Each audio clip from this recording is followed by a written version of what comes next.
Welcome to the Digital Dreaming Off the Gridiron podcast. It is a Victory Monday here in Northern California, as well as over there in Chicago. I am joined with my co-host of the most, number 24, Cortez Branch Jr. What's up, y'all? How And, y'all all doing? right, how y'all doing today? I went ahead and got myself some new audio equipment. Got myself some new earbuds because we gotta make sure y'all can hear me.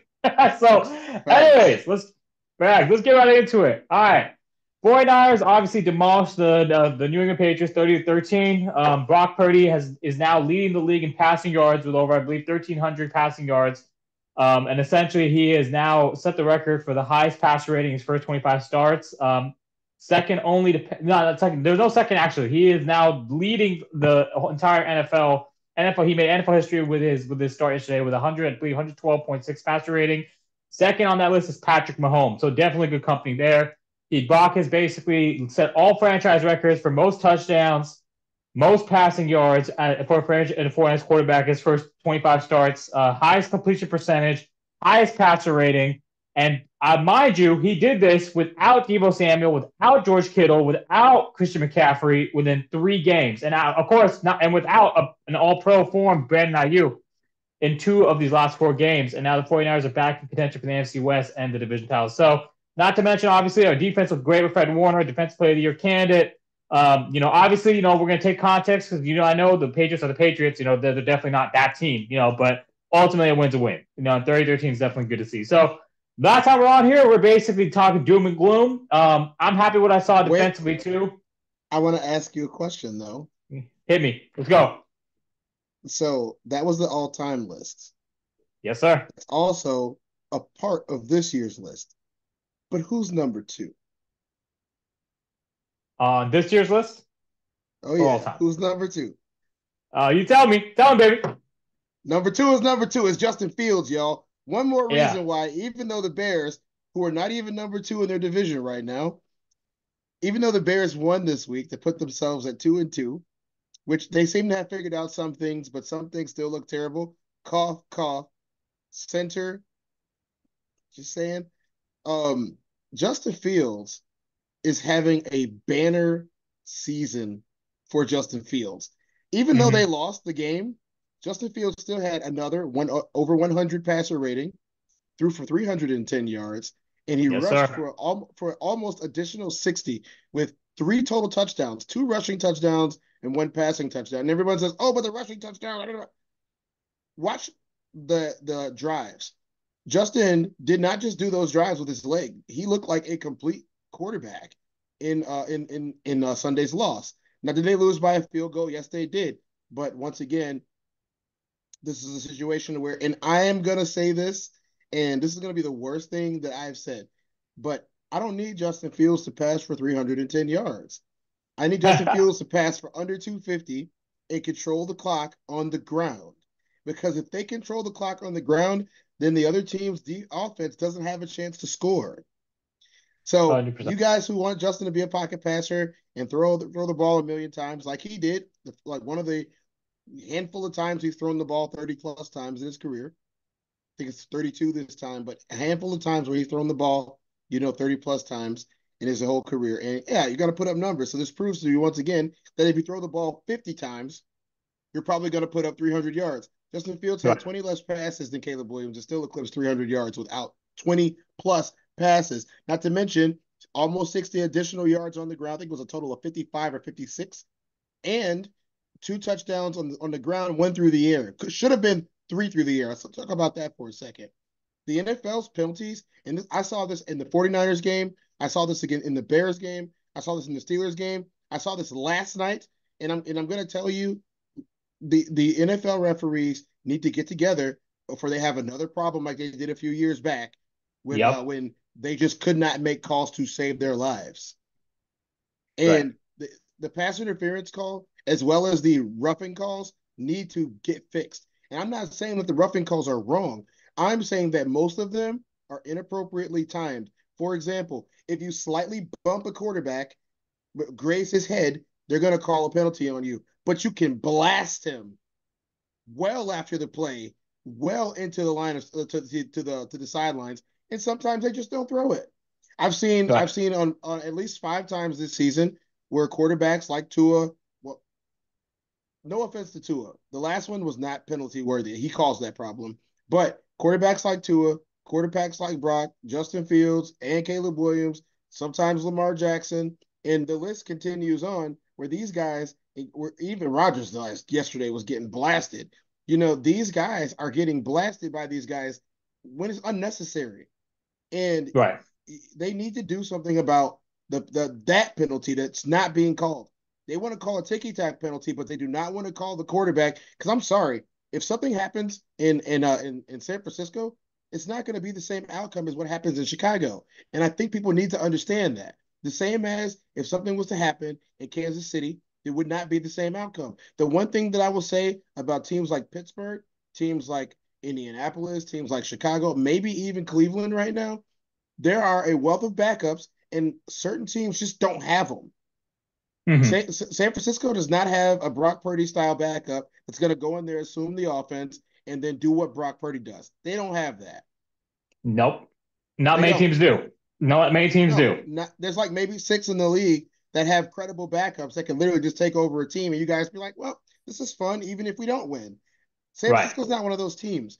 If San Francisco loses quarterback, if Kansas loses its quarterback, Kansas City, if Buffalo loses its quarterback, and there's a multitude of other teams like Los Angeles, both Los Angeleses. If Los Angeles loses their team, it's not the same as Las Vegas. Let's just face the facts here. Las Vegas, if they lost their quarterback, they probably don't care very much. And that's nothing against Gardner Minshew. It's just that I haven't seen a system other than that Jacksonville system that he was in for a little while make him look good, because he looked horrible in Indianapolis. And I'm going to leave that there. But I'm going to have to agree with you on that. The being able to have a guy like Brock Purdy, and let me explain this to the people that don't understand football, or people who they like football, but they don't live football, they don't pay attention. For the Talk to last them. 2 years, you guys have been dumping on Brock Purdy, saying that he has a wealth of talent around him, and that is the reason why he is so good. Well, let me tell you, Oh. that offensive line is different. Those Mm-hmm. receivers were different. The running backs Mm-hmm. were different. The Yes, only sir. person that was well, and I count the line as a whole. So linemen, please don't shoot me out for this, but I'm counting the line as a whole, just like everyone else does. But without any of the same elements that he's had over even last year, he still went out there and had the best passer rating. He still went out there and made a lot of the best decisions. He still went out there, put on a show, and won a football game, and showed you that, hey, I might not have all my guys, but just because I don't have all my guys doesn't mean that I can't win. Facts and a half. And actually, let me before we get into the Niners game, I want to talk about your point about the refs and the inconsistency, because I think that was a very massive point you just made. I can recall 2 times, not just this week, but last week. Okay, the Chiefs got a critical PI call against the Falcons, and the timing, like you said, the timing of that call decided the outcome of that game for the Chiefs and the Falcons. The 49ers had the same situation happen against the Rams, where basically Brock was basically getting shoved out of, he was going out of bounds, and the defender was able to basically hit on. I mean, maybe it's a smart play, but like, I mean, his one foot was already going out, and the defender shoved him out of bounds. And then, like you said, the inconsistency of these flags being thrown, the ref said it was an inbounds hit, and that could have very well been like a very very serious injury because the way Brock landed awkwardly. And then not only that, yesterday was the most egregious, because if we talk about the 49ers game yesterday, there's 3 touchdowns that were called back. Brock had a touchdown on Jordan Mason that was called for some bullshit holding call on Kittle. And then another touchdown also called back. Finally, George Kittle went and made one of the best catches I've ever seen a 49ers receiver Yep. make. I mean, that that Yep. that that, that Moss catch over those 3 defenders in the end zone. I mean, so ultimately, I mean, that's kind of it. I think refs have to clean up their shit, and I totally agree with that 100%. And yeah, let's talk about it. Let's talk more about the 49ers game yesterday. I want to get your perspective on this, all right? Because Jordan All right, Mason, I listen. mean, yeah, Jordan Mason has basically been playing lights out these last 4 games. These first 4 games of his career. There's a potential speculation that Christian McCaffrey Achilles tendonitis is in both Achilles, and a lot of 49ers fans, who are anti-Kyle have made the claim that it was because Kyle ran Christian way too much last year, en route to Christian leading league rushing yards, and also setting league consecutive game touchdown record, and winning offensive player of the year. what is your take on kind of Joy Mason lack of touches and that amount? And because the reason why I'm saying this is because I watched Larry Krueger and Dave Bruce today, and Larry Krueger and Dave Bruce both agree that Kyle's going to basically have the same philosophy with Mason. He's going to give Mason 400 carries this year, and Mason is going to be running the ball because this run blocking is so vastly improving on this 49ers line. Pass protection is still a little shoddy, like a little shoddy as what you had recommend as what you had called out, but what is your take on Aside from yeah. quarterback, and Mm-hmm. the reason why I say aside from quarterback is because I believe that quarterbacks have a different reason for this problem. Right. But there are two positions in the sport of football that don't last very long in the sport of football, and that's No. quarterback and running back. Right. And receiver. And I mean, well, there are receivers that have been able to have 15 to 20-year careers. How many Same with quarterbacks quarterbacks. have done it? The quarterbacks have, but the one position that has not had it because quarterbacks have protection now, right? The one position that still has not had that longevity is running back. Yeah, and I'll tell you why. Because what no people don't understand, and what I always say is, there's only one person's job on the entire team to know the entire offense, where everyone's supposed to be, including the receivers and the tight ends, where the quarterback is supposed to be, and then flip it and change the assignment to now not only do I have to know all of this, I also have to block it and make that split decision if I'm not getting the ball. Do I block Mm-hmm. down or do I go to my spot? And I think a lot of offensive have dwindled down on the blocking back, which once again you see those offenses get sacked a lot now, don't you? Right. So running back is not just a position that is gonna do a one dimensional thing. You get ran hard. You got to think running for a pass and then catching a pass is a lot different than bouncing off of 10 guys. Running through a hole, getting smacked. You got to think like wide receivers. You're not getting smacked every time you go out for a pass or a catch, or any of those things. And with running back, you're getting hit every play. If you're a running back Yeah. that's not getting hit every play, you're probably not playing the position correctly. Correct. It's a lot of punishment. A significant amount of punishment. You're gonna get hit. You're gonna and let's face the facts. Most of us aren't anywhere near lineman size. You can vouch for that. I'm not lineman size.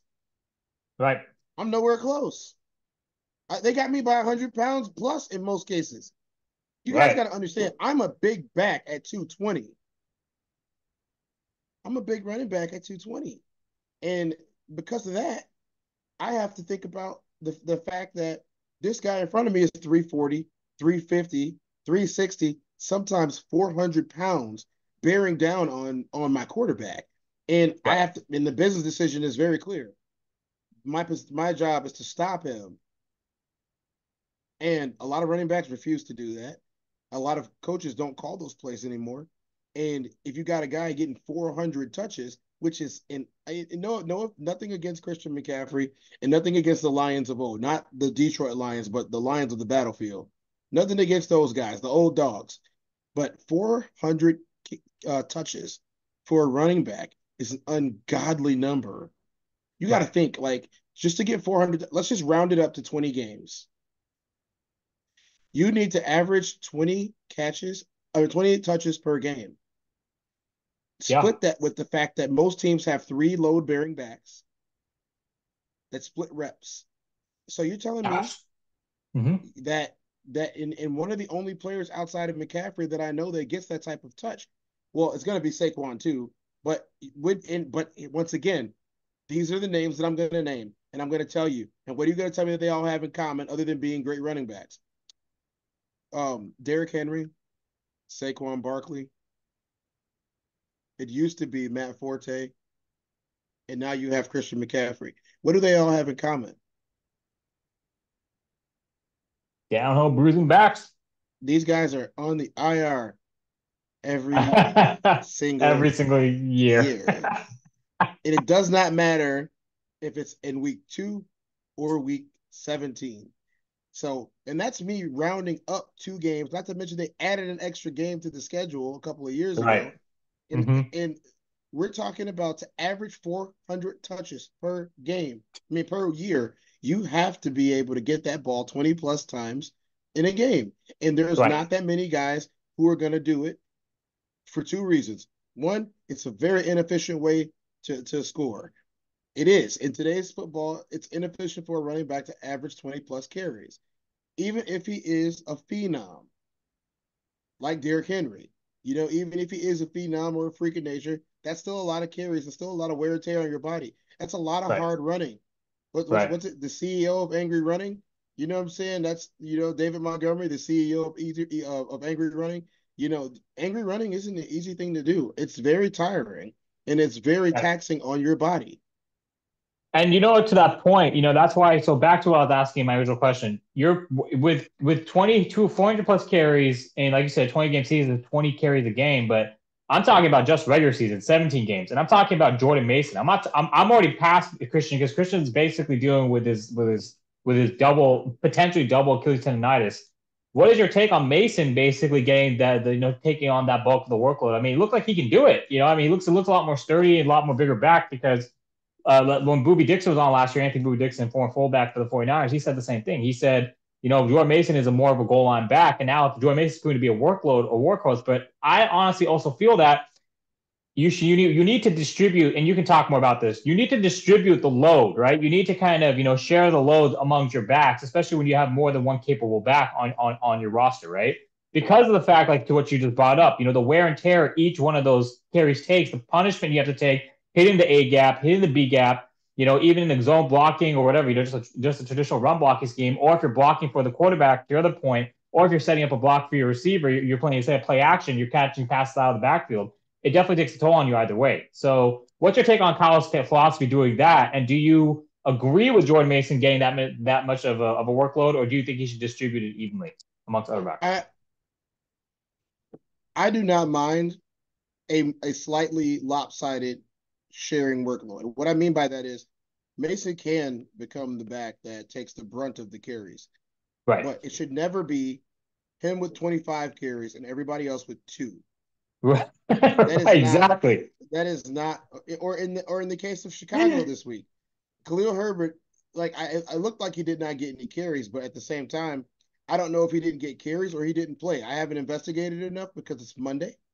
Right. But and I watched every damn game this weekend on Sunday, Yep. and I did it. I did it for you guys. I didn't do it for The Rock. I did it for you guys. Okay.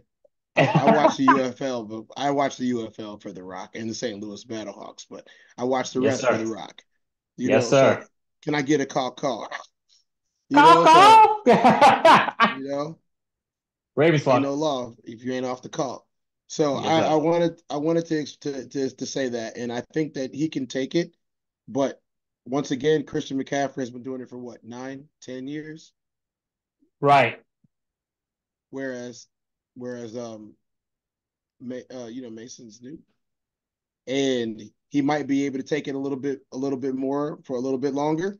But I'm gonna say the same. If you want to keep doing what you're doing, you would find a way to let Brock do his thing, and then also get Mason the ball when it's time to give him the ball. If it was me, I would cap. I honestly feel like most running backs should be capped at 15 carries. If you got three capable backs, 15 carries apiece. I don't think you need anything more than 45 carries in a game. And if you need more than 45 carries in a game, you either have the greatest show on turf or your quarterback's got a noodle. Right. And that's modern football. This is coming from a running back, guys. That is modern football the way that it is. Unless your quarterback's got a noodle, I don't think there's 45 carries to go around. 100%. And that's That's why I kind of say it. cap at 15. Yeah, that's why, and you know what? To that point, I think you run. That's Bill Walsh's philosophy, and then Kyle hasn't strayed away from that because Mike Shanahan. I was watching the 1994 49ers season earlier today, and I watched Mike Shanahan's philosophy. I watched Bill Belichick actually do the film study with Mike and Kyle, as well as Gary Kubiak, Clint Kubiak, who's now in the Saints and who was on the 49ers. So, but kind of the reason I'm bringing this up is because, to your point, they have what we started off this episode talking about, the numbers. Brock is leading the league in passing yards. He's leading the franchise in passing yards. He's leading the league in passer rating. He's most in the 25 first 25 starts, touchdowns, complete percentage, what have you, right?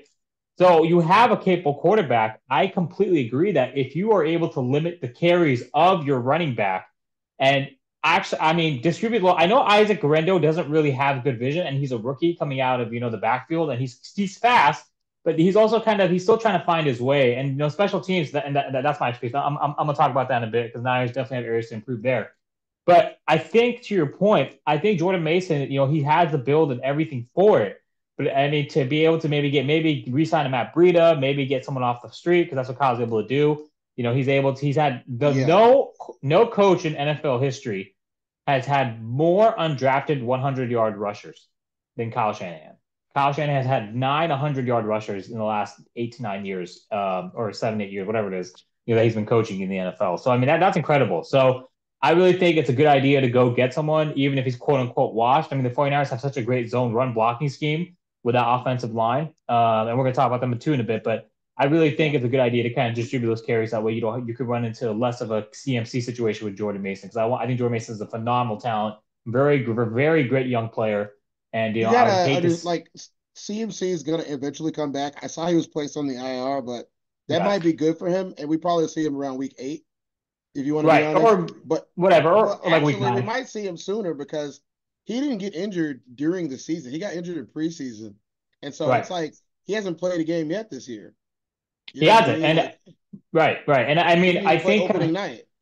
correct. And I think, yeah, I mean, that's kind of that works to his advantage. Whenever his Achilles, basically are all healed up, he might be. I mean, he's day to day. Fred Warner, I mean, a lot of injuries from the game. Fred Warner, and we'll talk about Fred Warner too. But I think CMC coming back, whenever he does, it will help lessen that load, lighten that load. And Garendo, I think if he obviously, does come back, and if this was if sports was the way that sports should be, perfect scenario, CMC doesn't come back to like week 16. right, week 16. And same with Drake Greenlaw. Drake Greenlaw will be back around December. Obviously, Ricky Parasol is projected to come back next week. We'll talk about that, right after this. But I'm looking forward to Mason continuing the production, but I hope Kyle is able to learn the lesson from CMC where he's able to distribute that load. Because again, Mason is such a phenomenal young talent. I really want to see him continue thriving. And as we talk about running back shelf lives are short in the NFL and obviously at all levels. So we want to make sure that that the young fellow can carry that rock for a minute. So now let's talk about kind of what you just said. Let's talk about CMC and not CMC. Let's talk about the offensive line. I want to talk about Ricky Pearsall. So let's talk about the rookies actually for the 49ers because Dominic Purdy is actually a higher rated offensive tackle, or I guess, yeah, guard rather, not tackle, than Trent Williams. He's actually the highest rated out of all. Trent Williams is obviously right up there. I mean, yeah, he's like the second highest rated on the offensive line. Jake Brando's probably the lowest rated, but Dominic Purdy has not allowed, I believe, a single quarterback sack and maybe 2 pressures in 143 snaps. And you can tell Dominic Purdy with those hands, his strong hands, he's able to kind of pull and allow for a lot of these shifts and motions to occur at the line of scrimmage. What what is your take on having a great offensive line? Because I really feel like for running backs as well as for quarterbacks, you need to have at least a competent offensive line to make shit happen. Unless you're Barry Sanders and you can basically There's do there's nothing more frustrating to me than having a line that is piecemeal. right. And and it's because it makes my job harder. When if I go in there and my line can't block a mosquito, Mm-hmm. then I'm gonna have a lot of work that day as a running back. But it's not on the that's not the work that you're gonna be able to see on the stat sheet. You're gonna see that in I'm going to be blocking a lot. I'm going to be protecting that quarterback a lot. I'm probably going to be on the ground a lot, and that's Mm-hmm. not anything that I want to be a part of.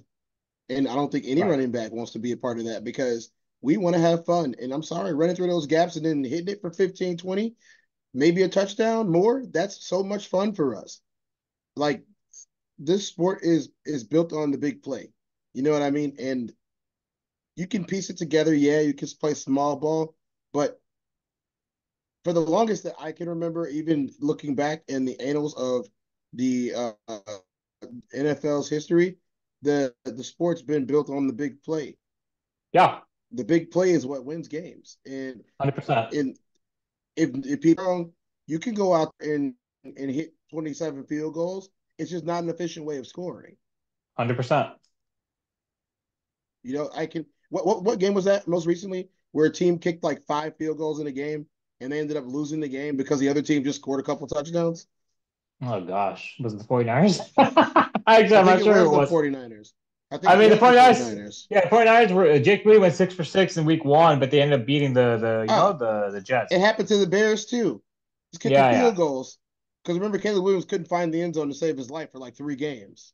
Yeah, I mean, there's still some areas that need to be cleaned up. I mean, but I want to say one thing now. Obviously, I mean, it really matters to have a great offensive line. So, I think Jake Brendel eventually, whenever Feliciano comes back, and obviously the rookie out of Michigan, Drake Nugent looks really good in practice. He's still trying to get up to speed on the playbook, but I do hope at some point he gets up to speed enough because Kyle has a philosophy of rookies where he doesn't let them play.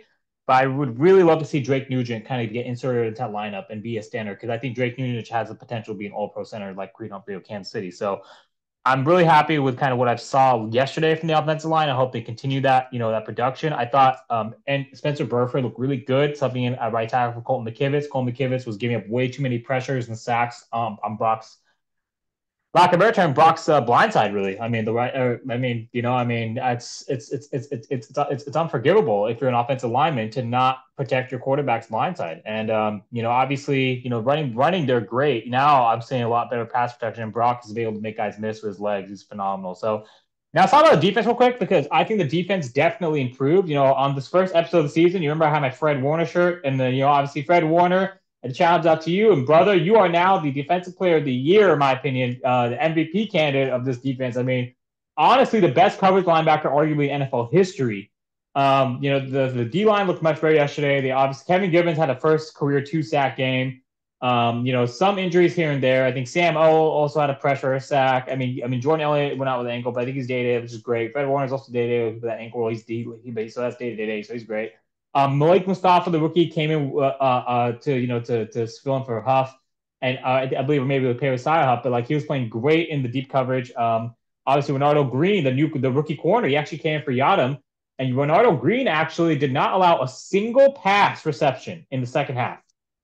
So I like what I saw from the rookies. I'm hoping that Kyle gets these guys some more touches. I know Kyle has a very complicated playbook, and he's really against playing rookies, but he should definitely at least let these young guys get their reps and get their touches because that's going to help build their confidence in the character, for this season and beyond. Because we definitely, we can't stay, at an all pro, all star free agent level forever. Now, I want to talk about special Right. teams because this is, yes, go ahead. No, I said, yeah, I was just agreeing with you.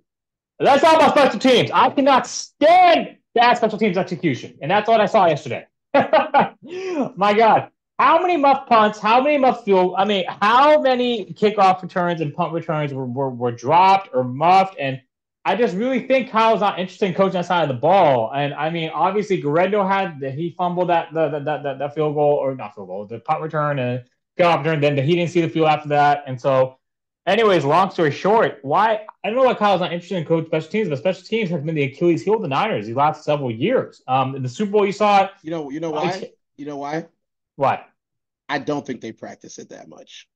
They don't, and that's what I'm saying. Kyle's not interested in coaching it, and he's just like, oh well, stuff Like, happens. No, it doesn't just happen. Go ahead, please. if you've noticed, there have been a lot of muffs in the Yes, NFL this year, yes. and I'm pretty sure it's because there's been a lot less time devoted towards special teams, and that's mostly Right. because it's like what is it, 88% of the kickoffs are touchbacks. There's that, but also the fact that returners because of how they have to run now, and basically everyone lines up at the 30. Like I mean, touchbacks makes more sense because then you don't have to return it.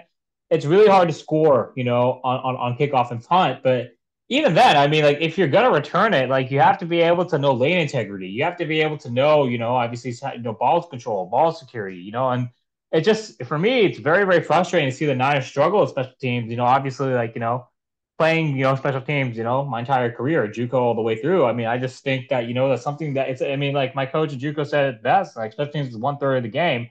And, if the Niners fan sees it, the Niners media pundit sees it, this isn't me speaking, this is everyone else speaking, all the talking heads, what have you.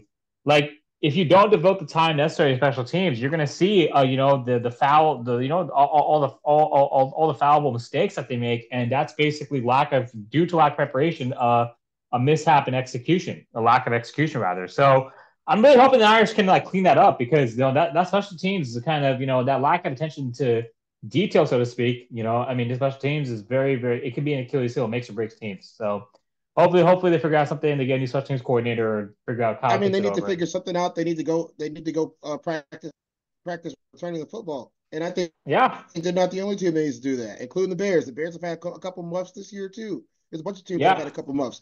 I think you got in corners and understand that if you don't practice all phases of the game, you're going to lack in it. The only thing that's going to make you a better team on any level is practice. 100%. Let's talk about looking forward now. The Niners have to play the Seahawks. Sorry, the Niners have to play Seahawks playing right now. They're about to kick off against the Lions. Niners have to play the Cardinals. Then they go on the road to play Seattle, the Thursday night game. Then the Chiefs come to town, and then Dallas comes to town, and then it's the bye week. Niners have a very good opportunity. I mean, we talked about them potentially going 3-5 before the bye, but they have a very good opportunity to use this win to build more momentum. These next 3 weeks are going to be very telling if they can basically start winning some of these games, especially these divisional games, start mounting a lead in the division. And granted, Detroit handles business against Seattle tonight. Not only will they be back in contention for the division, they're going to be back in contention for a number one seed like they were last year for the NFC. So talk to me about what you're expecting in the next couple of weeks. I mean, the Cardinals got blown out this past weekend by Jane Daniels, who's now leading the league in completion percentage, 82.6% completion. That's a new record, by the way, of any rookie, and just it's incredible. Haven't they scored the most points in the league too? Something like that. I don't know. And I mean, it's incredible to see how well Jane Daniels picked it up. Picked up the playbook, picked up the game. But what are you looking for? For the Niners these next couple of weeks against Let's the Cardinals, against the number Seahawks. one, let's pump the brakes on. We're not going to pump the brakes on saying that Jaden Daniels isn't the new him, Mm-hmm. but what we are going to pump the brakes on is Washington. And I'm going to Yeah. explain this to you guys in a way that anyone that doesn't watch the NFC East would not understand. Right. They, for some reason, always have the easiest version of their schedule in the first 6 weeks. And so you'll Mm-hmm. have teams like Dallas go 4-0. You'll have teams like the Eagles go 5-0 or 6-0. And everybody's like, oh, they're coming. Guess what? They never do. Now, the Eagles have had some success in the last 20 years. That's a lot more than we can say for the Cowboys. The Washington, whatever you want to call them, has not. And there are a few other teams that are also in the NFC East that no one also cares about. And that's mostly because, let's face the facts here, they've been trash. And they and they do not hold up very well against the rest of the NFL when placed in in a microscope between them. And I'm just gonna keep it real there. And I do think that he's played some teams. I never thought that Arizona was a contender this year. Did you? They gave me flashes of when they played the Bills down to the wire at Buffalo to open up the season. They also showed me against the Rams. But now the Rams are 1-3. The Bills got blown out by the Ravens. So yeah, I mean, and now obviously the Arizona game blown out. Yeah, no, I mean they were never a contender. They were a potential dark horse playoff team. That's what I consider them. So and they're not probably. Well, they might still be. We'll see, but probably not. And so, anyways, yeah, what I'm looking forward to, since we're talking on the topic of Arizona, Niners need to go in there. Arizona comes to town. Sorry, Arizona comes here. We got to take care of business. Come out there with a win, 3 or 7 doesn't matter. Go to Seattle. Brock is 4-0 against Seattle. He's 2-0 against Arizona in his career. He has to keep those streaks going. He's about to be Then, 5-0 and 3-0. yes, sir. Let's go, baby. And then when the Chiefs come to town, oh my God, now that's the one. Let's That's gonna talk. be isn't that prime time? No, it's a 1:25 p.m. game. What week is that? That is week 7, I Can you think. do me a favor and look up who is playing week 7 in prime time so I can be Oh my mad? gosh. Yeah, no, Let, I mean, I think, let's look yeah, at go, week 6. I'll do it for you. We're gonna look at week go six ahead. and week 7. We're gonna find out who's playing on Thursday night football, and we're gonna find out who's playing night football on Monday Sunday night. night, Monday night, So let's exactly. go Yeah, to yeah. No, absolutely. I think a Super Bowl rematch should definitely be a primetime game. I guess the question is because we have to see how the Niners look in that type of games. Maybe they'll flex it because they could do that, but I can't think of a game that's more bigger in I have prime to time interrupt the than. broadcast, and we can go right back to what we're normally doing. But I have to interrupt the broadcast, and I have to give two. Well, one everyone knows about because it happened earlier today, but this one just happened a few minutes ago. The first one, and I'm not going to give a soliloquy on it, but we lost to Dikembe Mutombo today in the sports world, and then a Mhm. few minutes ago, it's being reported that LB legend Pete Rose passed away.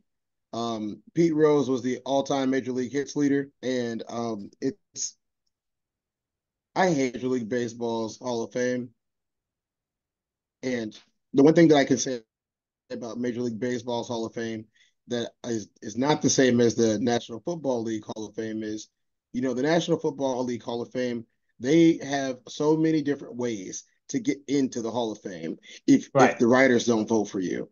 And right. to get into Cooperstown, which is the Major League Baseball Hall of Fame, and I truly believe that if we're to do anything, we're either going to have to change the people who are allowed to vote for for the Hall of Fame or allow fan votes to count. Hmm. And I'm really sad about the fact that Pete Rose never got to see himself enshrined in the place that he rightfully deserves to be. The LB and everyone else is making millions of dollars, billions of dollars off of sports betting and gambling. Pete Rose never bet against his team. 100%. No, And rest in I peace, think Pete that Rose. Rest in peace, Dikembe Mutombo. if you never bet against your team, you should be able to Go ahead. bet. Like that should be the rule. It's the same as 100%. college football players 100%. accepting money. It's the same as USC not giving Reggie Bush his Heisman for years. Like we're over decades out. You know what I'm saying? We're decades out from Bush Heisman, and he got it back finally earlier this year. And I think that it's just a shame that Pete Rose passed away before he got to get honored the way that he deserves it. There's never been a baseball player who played the way that Pete Rose played. There's never been anybody that had Pete Rose's unique swagger, his ability to will his team into wins, even in situations where it looked like they could not win. And he did it from the player level, he did it from an on-field level, he did it from a managerial level, and he did it from an upper echelon level. And I just want to say, rest in peace, Pete Rose. Rest in peace to Kime Mutombo. Mutombo is a legend, no controversies, no scandals. He was an example of a great positive human being on how to use celebrity when you get it. And it's a bad day in sports, a dark day in sports. But not to bring everybody's spirits down, but if you got anything on that, go ahead. If not, we'll keep going. 100%. No, I do have something to say about both of those. Well, first of all, Dikembe Mutombo, rest in peace. Great human being, great human rights activist, actually. And it's very unfortunate to have lost him at such an early age, due to brain cancer. So, obviously, like, everyone knows, friendly reminder, even our superhumans are human, so definitely, see your doctors, make sure you take care of yourselves. And sometimes, I mean, that's unfortunately how the cookie crumbles. And then lastly, obviously, Pete Rose, you mentioned about gambling. DeBartolo Jr., the Niners owner, who actually led the Niners to, success back in the 80s and 90s, who was 5-0 in the Super Bowl. He essentially was also barred, not necessarily from owning the team, but he had to sit out in that 29 season because he was indicted on a convicted felon, for being involved with gambling by the NFL, and he actually was able to return to the team. But he decided to relinquish ownership. Then he was pardoned by President Trump, the felon on his record back in 2020. He eventually did make the Pro Football Hall of Fame, so I agree with you. That's why the Pro Football Hall of Fame edges out the Baseball Hall of Fame. But it's just very sad and unfortunate to have lost, two great legends. Obviously, Pete Rose, lived much longer than Dikembe. So, rest in peace, Pete. He was a great WWE icon. Let's not forget that. Pete Rose coming to the WrestleMania back in WrestleMania Pete 15. Rose, Pete Rose is in the WWE Hall of Fame. Yes, sir. So he's in the WWE Hall of Fame. So, He is a hey, WWE you're Hall of Famer. He forever, does get to die a Hall of Famer. forever an Attitude Era icon. Pete Rose, one of the greatest ever to play the game. Dikembe Mutombo, one of the greatest, defensive players ever played the game, the NBA. We definitely lost two giants. So, We did. anyways, yeah. Anyways, rest in peace. So, So I yeah, so we get to go back to what we were doing now. You're gonna be pissed let's go. Tell because me. I'm gonna give you the primetime games for week 7. Hit So me. while we have the Chiefs and the 49ers in the afternoon, Mm-hmm. we have the story that could be created with Broncos versus Saints on Thursday night. Trash night football What, continues. and what about Sunday? Sunday Sunday, night. we have what's even worse. We have Jets versus Steelers. Ah! So I don't know who thought that the Jets versus the Steelers was a bigger draw than Chiefs versus 49ers. We're talking about Super Bowl rematches here. Yes, sir. We're talking about Super Bowl rematches. Why would a Super Bowl rematch not be on primetime television? Yeah, I don't Jets Steelers is not primetime football. That's know. 3 o'clock football at best. 100%. I do think if the Niners do get on a hot And streak, and they're East Coast games. right. That's an East Coast game. It doesn't need to be on prime time. Because when you think Put about that it, game to at your 3 o'clock, everyone's gonna watch it. 100%, because if you think about it to that point, if it's at 5:25, which is when prime time, is on Monday and Sunday night, and even Thursday night, that's 8:15. And if someone has to go work the next day in the morning, then you have to stay up till 11, and then basically then sleep. I mean, if you're going to the game, God forbid, if you go to the game, you're not gonna get home till past midnight. I mean, and then you have to wake up the next day. It's completely. I mean, it's fine if they want to have it, on like, I mean, you can have them on prime time games. There's more East Coast teams and the West Coast teams, but ultimately, you do want to have the San Francisco 49ers versus the Kansas City Chiefs. You want to see Brock Purdy, who is obviously on a historic pace this year. You want to see Patrick Mahomes, who is the history maker, number 15, in KC. You want to see those two guys duel it out, duke it out, and basically have, which was obviously, in my opinion, when I went to go watch them play for the first time head to head, it was one of the greatest Super Bowls, if not the greatest Super Bowl ever played back in February when I was there. Longest Super Bowl ever, 75 minutes long of regulation and overtime. And then also $200 million, 200 million viewers, which set the record for the most viewed broadcast since the Apollo landing back in 1969, 55 years ago. So yeah, I mean, there's no reason why they should not run that back on prime time. And yeah, I mean, I am kind of pissed, but at the same time, I'm cool because I could watch it early and then just fuck off in the evening, go do something else. So I mean, whatever. Exactly. NFL can do whatever they want to do, but yeah, so we have to beat. I mean, I'm not going to fast forward past Arizona, Seattle because those are both tough games. I hope 49ers can take care of business against Arizona. Hopefully, they can go on the road and beat Seattle. We'll see how Seattle does today against Detroit. They're probably playing right now. But I hope Detroit takes very care of business Seattle today. And then I hope the 49ers can then basically kind of get some wins strung up and be on a 3-game win streak before Casey comes down. Because so far, 49ers have not beaten Patrick Mahomes. Patrick Mahomes actually owns the 49ers in both the regular season and the postseason. And if I'm not mistaken, he is 4-0 in the regular season and 2-0 in the postseason. So he's 6-0 against the 49ers. So the 49ers, if you want to beat the man, you got to beat the man. And part of that basically has to go through KC, the dynasty of the decade. So we'll see how that goes. Now, kind of, talking about other action across the league, you mentioned the Bears, and, thank you, Chicago, for beating the Rams yesterday. Let's talk about Chicago. Let's talk about the Bears' win. You talk about Caleb Williams. You're obviously ripping into him because of, obviously Justin Fields, rightfully so, because Justin Fields is having a great year. But what did you take away from that Bears win yesterday? And what was kind of, what stood out to you? Um, Caleb Williams is able to learn at an optimal level. Is it Right. is it ideal? No. Is it optimal? Yes. Some things that I would like to see stop overthrowing the football. I did see him and DJ Moore finally start to have some cohesion, Mm-hmm. and I think they had a cohesion problem over the last couple of games. Yep. And I think they finally started to get on the same page. You saw Cole Kmet get active. You Yeah. saw Doomsday and Keenan Allen's presence alone making it a lot easier for him. Uh, you saw Swift, and one of the things that I'm going to say is he didn't throw the ball 52 times. Instead, he relied on his running backs to actually open the field up for him so he could throw the football. And what did we always say on offense? If one phase of the game is working, then it's going to open up the other phase. And 9 times out of 10, you're going to open up the run game. I mean, open up the passing game by having a dominant run game. And it 100%. usually doesn't work the other way around. 100%. No, that's how it is. You run to open up the pass. That was Bill Washington's philosophy, and that's how it goes. Obviously the Bears have that recipe. Khalil Herbert got his touches.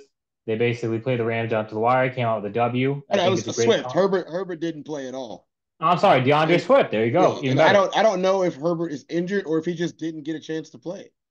We'll see what happens. I mean, obviously DeAndre Swift is also a great running back. So I mean, he's proven this league. So, but yeah, I mean, I think it was good for the Bears. By the way, thank you Chicago for helping Niners because that helps us get higher up in the division. Thank you, Commanders, for helping the Niners. Detroit, do your part. Take care of business now against Seattle. Help our Niners. Help your Niner brethren out here in the West Coast. Anyways, yeah, I mean, great win for the Bears. Now let's talk about other action across the league. We kind of talked about the Steelers, and obviously we lost by field goal. So I mean, great game there.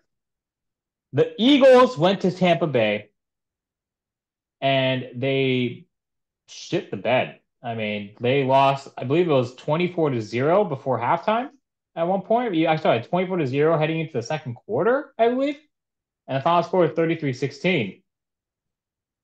I mean, you get Saquon Barkley, you get all these pieces, and I mean, you look good against Green Bay. You look okay actually against Green Bay. You lose to the Falcons, who actually might win the NFC South. I mean, we'll see about that. But then you lose to Tampa Bay. You basically get demolished by Tampa Bay. Eagles are now sitting at two and Yes. two. What is your take right now about the Eagles? I personally look at a team, and I was not high on them last year. You remember that? I talked to you about that too. You and Devin, I said I'm not high on them. I'm trying to tell you right now, I'm very much what I'm seeing what I saw last year is what I'm seeing again this year. And if I'm an Eagles fan, I'm not feeling confident in this team. What was your takeaway from the Eagles' loss to the Bucks, and what is your outlook for the Eagles and the Buccaneers this year? I would say, as far as the Eagles go, I look, guys. You guys aren't impressive, and I kind of think that you don't have an identity without Jason Kelsey. And I'm not Right. trying to be the media guy by saying that. I'm saying that it's harder when you lose a leader. I think the guy that replaced him is great, a great athlete. And I'm not Mm-hmm. saying that he's the problem because that's not it at all. His play has nothing to do with what I'm talking about. Right. When you lose a leader and a locker room leader and a player leader and a leader that looks out for everyone, you're gonna have a little like you're not gonna step as hard. You're not gonna Right. walk as hard. And I think they need to get back a little bit of their swagger so they can start hitting people in the mouth again. I just think that like they didn't play bad, but they didn't play great. That's why they lost. They definitely played bad that first half. I mean, 24-0 before second quarter. I mean, that's pretty bad. I think to your point, Nick Sirianni without Shane Steichen, without Jonathan Gannon, who are now head coaches, both of those coaches, Jonathan Gannon won. Jonathan Gannon lost yesterday. Shane Steichen won yesterday against the Steelers. I mean, without those coordinators, this team has lost its identity. Without Jason Kelsey, a Hall of Famer, arguably the greatest center to ever play, they've lost their identity. The tush push is not as effective as it was once was. Well, I The mean, defense is there are without things that you Hassan can do in Reddick. the game. Yeah, Right. and like okay, so you remember the peanut punch, right? Yeah. Peanut Tillman, Well, baby. Bam! not only was he an excellent defender, he was able to bring something new to the game of football that wasn't being utilized by a lot of players. Here's the thing, though. If and the reason why peanut punch worked better than what most people did is because around that era, the rules were starting to cater to receivers and quarterbacks. Right. And the minute that Peanut picked up on, I don't even have to tackle him. I could just knock the ball out because he's carrying it like a loaf of bread. He's out here Right. with the football. Look how many pictures you see where people are out here with the football. Mm-hmm. For those of people who don't understand the way that a football is shaped, it's not really the easiest thing to hold on to. Especially because it's kind of just this little oblong thing that's oddly shaping at points and it gets really slick when water gets on it and if you're sweating after a long hot game, especially indoors, then it's going to be right here and you kind of just kind of hold it. But if you're holding it like a loaf of bread out here, gonna knock it right out. Gonna knock Right. it right out. And so he was able to do that. Here's the thing though. Peanut doing that forces running backs to hold the football in a place that nobody can get it, Mm-hmm. right in that the bread basket. You see Right. I'm going to cover that football up, and I'm going to lead with the other arm to make sure you see that two hands on that football, two hands Right. covering that football up, leading with my shoulders, running through people, and that is how a lot of guys have evolved. So it's the same thing with the tush push though. Teams are evolving to block it. Right. Right. And that's the thing. And that's actually a criticism I have for Kyle, because if you saw a Super Bowl and you saw the competent defense in Minnesota, they basically, you saw Brian Flores' defense. Like the way that these DCs are figuring out the motions and the switches of the Niners, which is a quote unquote complicated offense, which makes Kyle a quote unquote genius. Because back to the issues on carries, I feel like he's a stupid genius for not letting Jordan Mason get his carries last year, but that's the story for another day. I think when you have, to your point, this league catches up fast. Number one, to your first point, the league is a very fast learning league. I mean, these defenses get 1 year of film on you. They will catch up to whatever you're scheming. So you better be ready to adjust. All right. To your point, Yep. push, peanut punch, RPOs, read option, these things all have to evolve, right? The game evolves. With that said, right? Without a Hall of Fame center like a Jason Kelsey, it doesn't matter how much your quarterback squats. It doesn't matter how much his running back squats. What matters is setting the tone at the point of attack. Who sets the tone at the point of attack in the center? It's literally the fucking center. And when your center is the greatest center, arguably in NFL history, to have ever played the fucking game, and he is no longer there to set the tone. I don't care if you have Landon Dickerson. I don't care if you have Lane Johnson. I don't care if you have Jordan Mailata. I don't care who you have, Tyron Smith, even Jay Spear comes out of retirement, right? That line is not the Yeah. same. That line is not the same. And that push, so to speak, no pun intended, is not the same either. So to your point, It's not. It's not. right, right. And to your point, right, the league catches up to you. So that's why Nick Sirianni is struggling, because without his OCs and his DCs, these innovative masterminds, defensively, Jonathan Gannon, offensively, Shane Steichen, you basically see a coach who doesn't know how to evolve. Kyle has evolved, but I think Kyle's a little bit rigid, and he needs to think about how to evolve his offense and think about how to adjust. But I'm not going to get on that. When's their Whatever. bye That's week? who. The 49ers. Fortnite bye week is in 4 weeks, right after they play the Cowboys. I think we see a change after that. I think so The too. week 8. Yeah, I week think so 8. too. I think so too. I think 49ers are definitely trending up, and they're going to get healthier. They're going to get better. But sorry, back to the Eagles. Okay, the Eagles are basically stuck in this head coach who's juvenile in press conferences. He acts like a fucking locker veteran, a fuck boy, kind of like, his antics, his taunting, everything in the game at the press conference. There's no gravitas when he confronts the media. I think Nick Sirianni is not the right coach for the Philadelphia Eagles, and I think he is going No, to be the they doing it. needed somebody else. I think he's getting fired. I don't think he if they go under 500 and stay there for longer than He's two or getting three fired. weeks, he'll get fired. I have to pause. When did you get the WWE Undisputed World Heavyweight Championship? Oh, my man saw that right there. For anyone who's watching on YouTube, that is signed by Cody Rhodes, and that actually came this past weekend when I the want Cody to Rhodes. see. Can you show us the beauty Oh my of gosh, this magnificent belt? I might be able to. I'm going to stand on my chair though. Give me one moment. So, can you see that? Down a little bit. Down a little bit. How's that? That's beautiful. Yeah, that is officially WWE shop certified, signed by Cody Rhodes. I was able to get it when SmackDown came to Sacramento. Yeah, Cody is a really nice guy, and yeah, his autograph. You can't see it, but it's behind the belt. So right next to We Ken like it. Shamrock's belt. Love it. Yeah, we like Yeah, it. like it. There's Steve, and there's the guy right there, the man in center, number 13, Brock Purdy. So, anyways, back to the point. We're gonna talk about wrestling. Don't worry, we're gonna get there. I haven't lost sight of it. We're gonna get there. Don't worry. But Eagles are gonna basically finish second. I think the Commanders are actually, to your point, you said pump the brakes. I actually like how they look right now, but I still feel talent-wise, the Cowboys are the most talented Oh, team in I that didn't say division. stop the car. I just said Yeah, stop speed. that's meeting. Yeah, because Jaden Daniels might be him. We don't Don't know stop yet. the car. Yeah, don't stop the Yeah, car. He looks good. He looks it real looks good. good. He looks Okay, real and good. I think lastly we were talking about the undefeated teams: Minnesota, Kansas, KC, the defending champs, and Seattle playing right now. Minnesota looking great, having a great renaissance year. KC obviously is KC, and then Seattle hopefully they lose, and that's it. Now let's fast forward to wrestling This is because the you kind best of case said, scenario. I want to say that about Minnesota. I understand that JJ McCarthy got injured and he's out for the season, but mm-hmm, this is the best case scenario for Minnesota and their fans.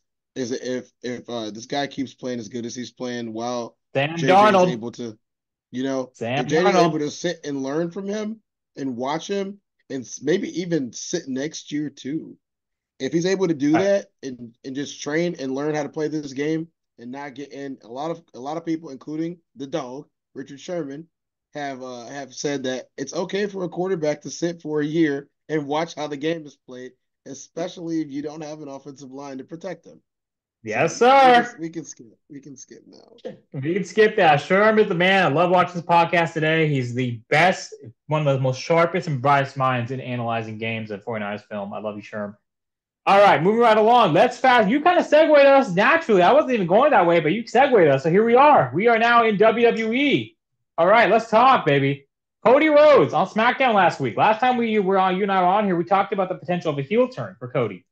And you saw Randy kind of, question it. Cody basically came back and said, I'm using Roman time. It's a temporary alliance, but there was, like we said, planting the seeds. You're kind of seeing it slowly, slowly start, rising up. So what was your take on SmackDown and Raw, both? And what are you looking forward to this week in wrestling and heading into Bad Blood? I want to see where. Okay, this is a make or break week Mm-hmm. for for I know we don't have too much time left, but this is a make or break week for Jey Uso. Mm-hmm. Um, I want to see what Jey Uso does on his first appearance tonight Mm-hmm.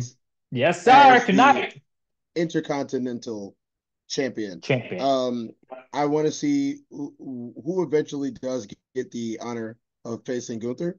Um, and then I want to see where, because if you really want to do this right, you would have um, Ludwig Kaiser step it up just a bit, and you'd start to present him as a more credible second act. Right. Um, because he does have main event level talent, and he is a draw. You have to give him an opportunity to flex his wings, not just under Gunther. And I think they've been slowly building up to that. They have been. Um, Yeah.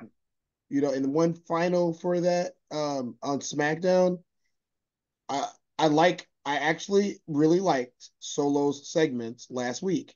I liked Mm-hmm. Solo's presentation. I liked his segments, and I very much so enjoyed an extended Solo. And people are gonna get shot me down for this, but when you allow Solo to work when he's wrestling and not just stand around, he's better.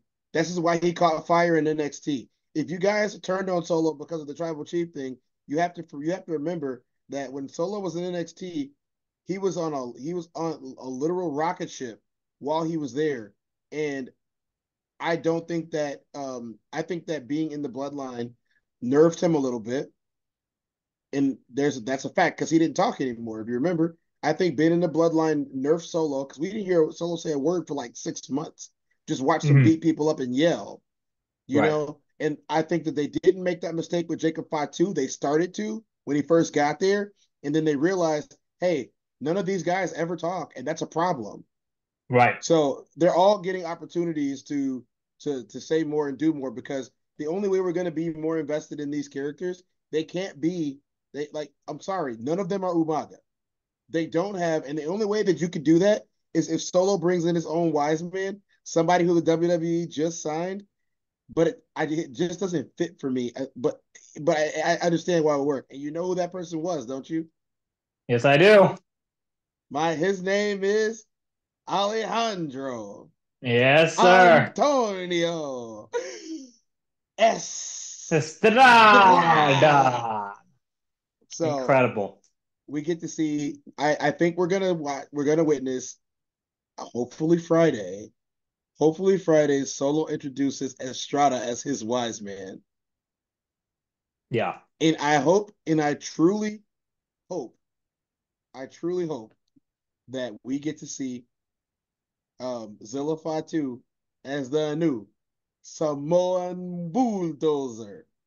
Bulldozer, man. Yeah. I mean, ultimately, man, I'm with you. I mean, if we can get both, it'll be a great, kind of it'll be a great way to segue, like, to Bad Blood. I'm really I don't think curious, we see Jay. Roman until Bad Blood. Do you? No, and I think another thing to bring up, like what you mentioned last time we talked about this, because you mentioned Chad. We talked about Chad Gable. We talked about his prospects. Yeah, I want to see that. I want to see Chad kind of get in the mix with Jay. I want to see, or Chad, like you said, maybe Chad just goes after Gunther finishes his program with Sammy. I don't know, but I I mean, think I'm that looking. because of Chad's age, I want to see him in the main event scene. I agree too. Yeah, I like that call out. So I hope they can do that. If not, let's get him. I see Dan. Let's build him up to main event. He needs to get that belt like fast. Anyways, but yeah, I'm looking forward to seeing how Cody and Randy that fallout and the KO, because KO also the plan sees where he will turn there. Like you said, Jacob Fatu, right, and then obviously a wise man return with Solo. I think Heyman's gonna come back right after Bad Blood at some point because they're gonna have him re-injected, as a face, which will be fucking crazy, but it'll be nice to watch with Roman. And yeah, man, it's gonna be cool. It's gonna be a good time. It's gonna be a fun time to watch WWE. But yeah, I think we're pretty much wrapped up for this week's episode. So Oh yeah, it's gonna thank y'all. be great. It's gonna be great. Thank y'all for tuning in. Watch, like, subscribe at DDOG Podcast. I see we've already gained 10 subscribers since this week one. So thank you all for tuning in. Thank you all for interacting on the last episode, Matters Collapse. This one will be a little bit more positive, but don't worry, we're gonna keep it real. If we see some of that same bullshit that we saw last 2 weeks, as opposed to what we saw yesterday in the weeks I'm here, gonna like, call it hey, out. I'm gonna yes, call it sir. out. One more thing. Hey, Baker Mayfield. Yes, sir. Yeah, Baker Yes, Mayfield had his sir. thing going on. Tom Brady even blessed him a little bit on the sideline if y'all wasn't paying no attention. Yes, sir, he did. And actually, that was after Baker Mayfield was talking shit to Tom Brady on my podcast. And Tom Brady basically called him out, gave him a little dig. But afterwards, Tom Brady gave him the LFG award. So good on the Baker Mayfield and the Buccaneers. I think it's going to be Baker and the Bucks or Kirk and the Falcons. Maybe Kirk and the Falcons take the lead. I will see. But anyways, y'all, thank you all for tuning in. Like, subscribe, and we'll be back next week. Thank y'all, and God bless. Enjoy the game tonight.